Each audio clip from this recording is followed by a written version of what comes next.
वो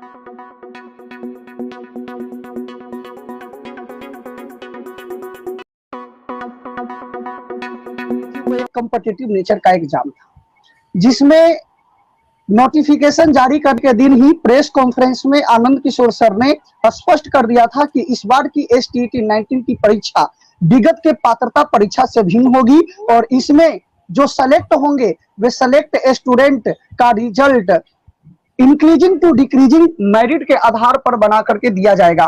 और वैसा ही हुआ मैम, लेकिन एक गलत बयानबाजी जो माननीय शिक्षा मंत्री के द्वारा दिया गया और उनके गलत बयान के कारण इन पूरे मामले को पलट दिया गया। जरा सोचा जाए मैम कि बिहार में माननीय मुख्यमंत्री के सामने एक नालंदा का सोनू आवाज उठाता है कि हम सरकारी स्कूल में इसलिए नहीं पढ़ेंगे कि वहां के टीचर के मेरिट नहीं है, और हम लोग मेरिट में सेलेक्ट हो चुके हैं। हम लोगों को जो मार्कशीट प्रोवाइड किया गया उस मार्कशीट पे लिखा गया है कि आपका मेरिट इतना है, रैंक इतना है। उस पर स्पष्ट शब्दों में यह लिखा हुआ है, जैसा कि गोपाल झा जी ने बताया कि number of student in select in merit list is equal to the number of vacancies, यानी जो वैकेंसी थी उस वैकेंसी के अकॉर्डिंग हम लोगों ने मेरिट में सेलेक्ट हुआ और उसके बाद सरकार मेरिट और नॉट मेरिट बराबर कर देती है। 150 के एग्जाम में मैम 120-25 लाया हुआ स्टूडेंट 70 नंबर और 72 नंबर लाए हुए स्टूडेंट से कैसे बराबर हो सकता है? उनके रिजल्ट कार्ड पे भी लिखा हुआ है नॉट इन मेरिट। क्या वैसे लोग जब विद्यालय में जाकर पढ़ाएंगे और कुछ पूछेगा कि बताइए कि आप मेरिट वाले हैं कि नॉट मेरिट वाले, तो क्या यह बिहार के लिए हास्यास्पद स्थिति नहीं होगी? हम लोग लगातार मैम इस चीज को बताने की कोशिश कर रहे हैं सरकार को, लेकिन सरकार वोट बैंक की राजनीति कर रही है, भीड़ तक की राजनीति कर रही है और इसमें मेरिट में आए स्टूडेंट मानसिक रूप से, शारीरिक रूप से प्रताड़ित हो रहे हैं। स्पष्ट दी है। पिछले 22 दिनों से धरना प्रदर्शन पर लोग बैठे हुए थे, पिछले 3 दिनों से लगातार अनवरत भूख हड़ताल पर लोग बैठे हुए थे, और ऐसे में ना कोई डेलीगेशन टीम आई, ना ही शिक्षा विभाग का कोई कॉल आया कि हम आप लोगों से बातचीत करना चाहते हैं। मतलब लोकतंत्र के अंदर आंदोलन को भी बिल्कुल एक अलग दिशा देने की तैयारी चल रही है। मैं आपके बातों को सुनूंगा ही नहीं, आप कुछ भी करते रह जाओ, मर जाओ, तुम कुछ नहीं होने वाला। ऐसे में आंदोलनरत जितने भी हमारे साथी लोग थे वे लोग विधानसभा घेराव का आज कार्यक्रम रखे थे और ऐसे में जा रहे थे। लेकिन आप देखिए, और ये जो पहले मनीष जी जुड़े हुए थे आपसे, ये कह रहे थे कि STET 2019 जो एक पात्रता परीक्षा है, हम इनको कहना चाहेंगे मैम किसी भी एग्जाम में अगर कोई 150 में से 115, 120, 125 अंक लाते हैं और उसी एग्जाम में कोई लड़का मात्र 68 नंबर लाते हैं, क्या दोनों इक्वल हो सकता है? ये कभी भी इक्वल नहीं हो सकता, कभी भी इक्वल नहीं हो सकता है। ये वो लोग हैं, नॉट मेरिट के लोग हैं, जो उनको पता नहीं है मेरिट के बारे में। और दूसरी बात कि आज के डेट में जो प्रक्रिया अपनाया जा रहा है टीचर के लिए, शायद जी कहिए। हाँ, देखिए, सबसे पहली बात है कि मैं आपकी बात का समर्थन करता हूँ। बिहार विद्यालय परीक्षा समिति ने जो नोटिफिकेशन दिया वो गलत किया है। नोटिफिकेशन के आधार पे होना चाहिए, तो जिस टाइम रिजल्ट हुआ उसी टाइम आप लोगों को नियुक्ति पत्र मिल जानी चाहिए। तो आप किसको मानेंगे? आप नोटिफिकेशन क्यों ना मानेंगे? देखिए मैम, नोटिफिकेशन को मानना ही पड़ेगा। एग्जाम का जो मेन बॉडी होता है वो नोटिफिकेशन होता है। एक चीज को देखिए, आप आंदोलनकारी है तो आप एक चीज को पकड़ के चलिए। एग्जाम का जो बॉडी होता है वो मेन बॉडी जो होता है वो, देखिए, आप अगर नोटिफिकेशन को लेकर चल रहे हैं तो आप नोटिफिकेशन को, जैसे NTPC में क्या हुआ, जो भी आंदोलन हुआ एक ही मुद्दा था कि नोटिफिकेशन के अकॉर्डिंग आप रिजल्ट को नेट पे डाल दें। तो आप लोग भी अगर आंदोलन कर रहे हैं तो मैं आप लोगों को कहूंगा कि आप लोग अगर 19 का स्टेट को उठा रहे हैं तो उसके नोटिफिकेशन को मुद्दा बनाएं, उसके आधार पर आंदोलन करें और अपनी मांग रखें। एक तरफ आप नियोजन में भी जाने की बात कर रहे हैं। हमारी मांग तो बिल्कुल स्पष्ट है ना कि नोटिफिकेशन का अक्षर का पूरा जो उसका पालन किया जाए। दूसरी बात, सेंट्रलाइज जो हमारी बहाली की जाए, यही तो हमारी मुख्य मांगे हैं। और दूसरी बात में हम मैम ये कहना चाह रहे हैं कि देखिए, अभी जो वर्तमान में स्थिति है, तो देखिए सरकार की प्राथमिकता है कि बेस्ट टीचर को हम सेलेक्ट करें। बेस्ट टीचर, देखिए बिहार में अलग अलग यूनिवर्सिटी है, अलग अलग मार्किंग होती है, और ग्रेजुएशन और BEd के मार्क्स पे जो है आप अगर शिक्षकों की नियुक्ति करना चाहते हैं, ये सरासर गलत है। ऐसे में कभी भी अच्छे लोग नहीं जा सकते हैं। हम लोग कॉम्पिटिटिव स्टूडेंट हैं, लगातार 10 सालों से हम लोग इस क्षेत्र में रहे, SSC की तैयारी किए, तब जाके इतने बड़े एग्जाम में बहुत अच्छे अंक लेके आए। अब अगर हमको यहाँ पे चैन नहीं मिलेगा मैम, तो बताइए हम कैसे, मतलब कैसे? एकेडमिक के स्तर पर तो कोई भी खराब आदमी चला जाएगा, लेकिन एक मेरिटोरियस तो रह जाएगा बाहर।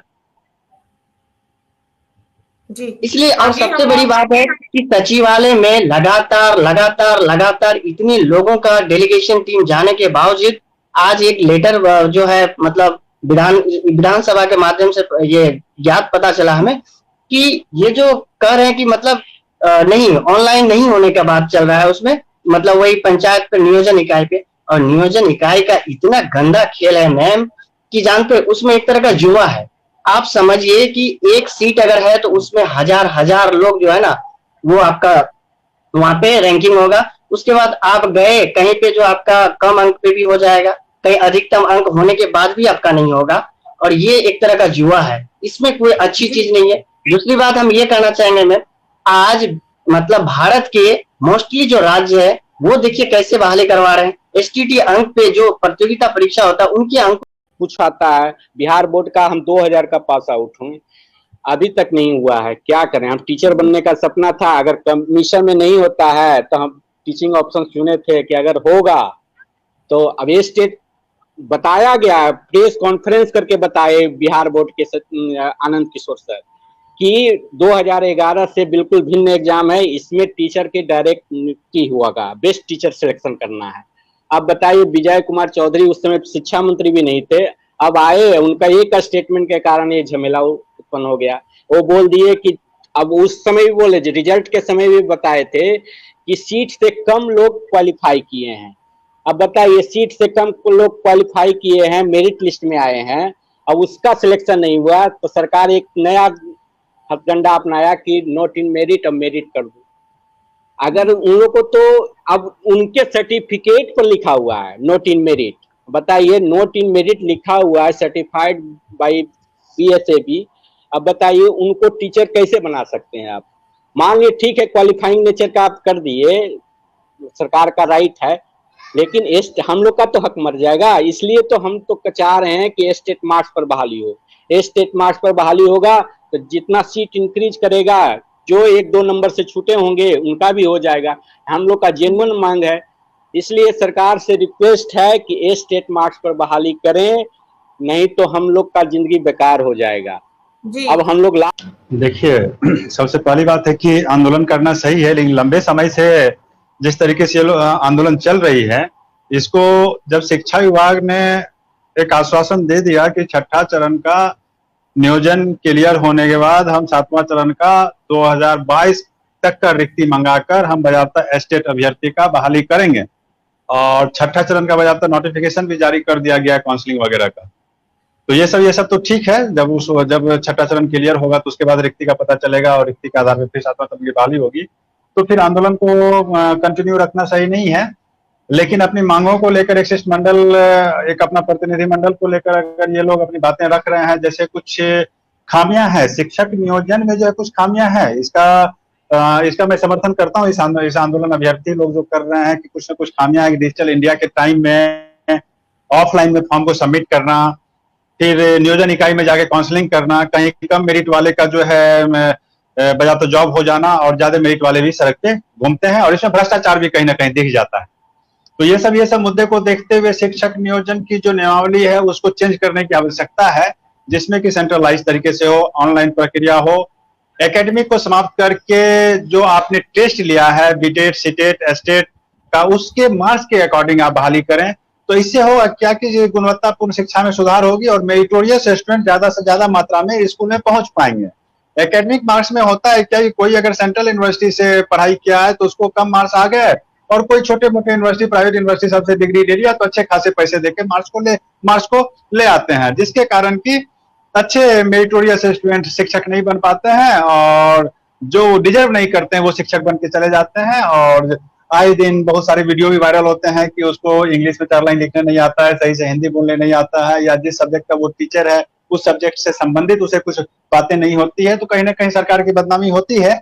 इस पे सुधार करने की आवश्यकता है। शिक्षा विभाग से निवेदन करूंगा कि वो नियमावली में सुधार करते हुए एक सेंट्रलाइज तरीके से ऑनलाइन प्रक्रिया से और एस्टेट, बीटेट और सीटेट के मार्क्स के आधार पे एकेडमिक को समाप्त करते हुए बहाली की प्रक्रिया है 7वां चरण का शुरू करें। इसमें थोड़ा इतना टाइम लगा कुछ टाइम और ले लें, लेकिन नियमावली को बदल कर 2020 के, जैसे आज मैंने कहीं देखा कि शिक्षा मंत्री जी का बयान आया है कि 2020 की नियमावली पे ही 7वां चरण की बहाली करूंगा। तो मैं चाहूंगा कि अगर आंदोलन करते हैं तो आंदोलन कर रहे हैं, ठीक है, आपका जायज है, लेकिन उसमें एक मांग को ये कंटिन्यू करके रखिए कि ये नियमावली को किसी भी सूरत में बदलवाइए। अगर नियमावली 20 रह गया तो फिर वही प्रॉब्लम हो जाएगी जो प्रॉब्लम छठा चरण में आपको देखने को मिला कि 92,000 रिक्ति में मात्र 42,000 ही सीट भर पाई और 50,000 रिक्ति रह गया, और बहुत सारे हमारे बीटेट ऐसे बीटेट सीटेट पास बच्चे जो हैं प्राथमिक शिक्षक के स्टूडेंट जो हैं वो सड़क पे घूम रहे हैं। तो नियमावली को भी बदलवाना है, एकेडमिक को भी समाप्त करना है, सेंट्रलाइज तरीके को भी अपनाना है, ऑनलाइन प्रक्रिया को भी अपनाना है। इतने सारे मुद्दे को लेकर सरकार से मिलिए, प्रधान सचिव से मिलिए और उस पर प्रेशर बनाइए कि ये सारे। और रही बात कैस्टेट मेरिट नॉन मेरिट की बात मैं सुन रहा हूँ, तो सबसे पहली बात ये जान लीजिए कि मैम सीटेट हो, बीटेट हो, एस्टेट 2019 हो या 2011 हो, यह एक पात्रता परीक्षा है। ये एक पात्रता परीक्षा है। ये सरकार क्या ये बजाबता जैसे नेट क्वालिफाई करते हैं, जेआरएफ क्वालिफाई करते हैं, तो नेट जेआरएफ क्वालिफाई करने का मतलब ये नहीं हो जाता है कि सारे लोग असिस्टेंट प्रोफेसर बन ही जाते हैं।